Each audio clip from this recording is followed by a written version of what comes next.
I'm a pace of play guy. I understand. I'm also a guy that loves baseball games to take as long as they take. I know I'm a 53-year-old guy, so I'm out of the demo.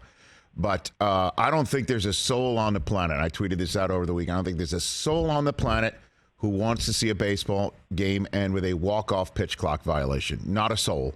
And we saw it in college, and we saw it in the first few days of spring training. I give you the floor on baseball's thought process and how you see this playing out for the first couple weeks, months of the season coming up. There are going to be 2,430 games played in Major League Baseball this season, Rich. Okay. And if one of them happens to end on a pitch clock violation, which I don't think that's going to be the case, but if one of them happens to end on that, and that is what needs to happen in service of everyone following the rules and really buying into this idea that the pitch clock is good for baseball, I'm willing to make that sacrifice for one game to end like that, or two, or three, or whatever it is. I think the net positive that is going to come from the pitch clock, long-term especially, in a sport that has been, if we're being honest about where baseball is in the landscape right now, it is not the NFL, it is not the NBA, and there's a good argument it's not college football, certainly, and there's an argument to be made that college basketball is, if not on the plane with it, then right there alongside it. Baseball needed to do something to address the fact that the reputation that the game has earned, not been given, but earned over the last 25 years, is that it's just too damn slow. And I don't know that manifests itself necessarily, Rich, in time of game. I think time of game is sort of illustrative of that, but to me, it's as much the pace as it is the time itself. And baseball had turned into a really plodding game without a ton of action in it. And I think this, the pitch clock in particular, but also the other rules that have been put in place alongside it, are going to go a long way to solving the problem both of time of game as well as the pace. Now, and I was talking earlier on my program, Jeff, that in the NFL there's always a hue and cry during the preseason where rules are enforced strictly to try and set a standard and players adjust. I totally get it, but just give me one game. But heaven forbid that one game, Sunday night, your network, Yankees, Red Sox, game over. I mean, seriously. And then that one game matters as to who wins the division or not. All it does take is one game for this thing to be. So I don't know, man. It just seems ridiculous. Listen. I get your perspective, but I also think that there's a short-sightedness to it because baseball had to do something. And look, they've tried in the past. Remember when when umpires were told keep batters in the batter's box and let's quicken the game up that way? Remember how long that lasted? Yeah, you don't remember because it didn't last long at all.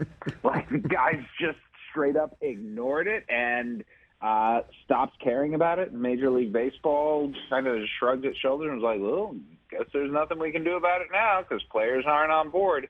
You need buy-in from everyone. And I think when it comes to the pitch clock, there is going to be enough buy-in where hopefully it is front of mind for the players in those key seminal high leverage moments so that they don't make the mistake, because everybody knows the rules. The players particularly know the rules and will have spent time in both spring training and early in the regular season adjusting themselves and contorting themselves to follow them. And eventually it's just going to be muscle memory. You're going to have that internal clock in your head that tells you, if you're a batter, it's time for me to get in the box and look up. You're going to have that internal clock if you're a catcher, knowing you have to be there when the clock hits 9 inside of the painted lines. And if you're a pitcher, you're going to have that internal clock through hundreds and hundreds of reps, thousands once the season gets going, of, okay, this is how I need to go out and execute my pitches. And so so we can educate everybody, including myself, it is what the rule is, player must be in the batter's box ready for the pitch by the 8-second mark of a clock that's 15 seconds long. Is that how this works here, Jeff?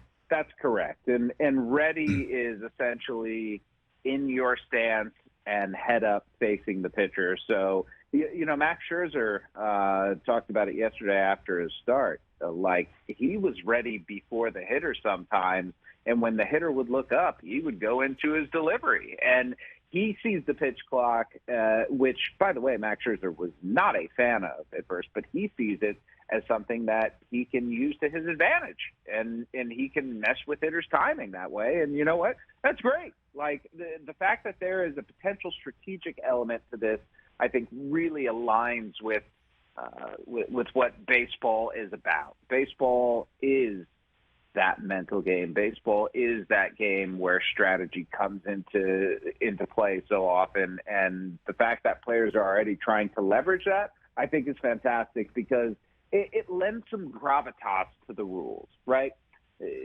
Sometimes these rules get implemented and it just looks like the Wizard of Oz speaking from behind the curtain and saying, you will follow the pitch clock. No, it's you will follow the pitch clock, but hey, use it to your advantage too, because it's something that can be advantaged. Well, then what about runners on? Can't runners use this to their advantage, knowing how many times a pitcher can throw over or anything like that? I mean, what about runners? 100%. I mean, pitchers. So another new rule is there are only 2 disengagements from the rubber, and the disengagement is either a pickoff attempt or a step off. If a pitcher has used his 2 disengagements, and he's the sort of guy who tends to hold on to the ball toward the end of the clock, you know that runners are going to be timing it, and that they're going to feel like even if they don't want to take an enormous lead, they may take an extra step and they may get an early jump on it. And then the pitcher has a decision, because if he throws over to first base a third time to try and pick a guy off and doesn't do it, that's a balk. So the runner, or if there's a runner on third base, the runners get to advance the base automatically, and that's just part of how things are going now. The Major League Baseball, when it was implementing these rules, was really trying to get back to what baseball looked like in terms of pace in the 70s and 80s. And the 70s and 80s, remember, were the time when Rickey Henderson was stealing more than 1,000 bases, and Vince Coleman was putting up 100-plus stolen bases a year. There was a level of athleticism in the game that exists in the athletes themselves, but is frowned upon by teams with the stolen base, because you have to be successful 75 or more % of the time to even make stealing bases worth it.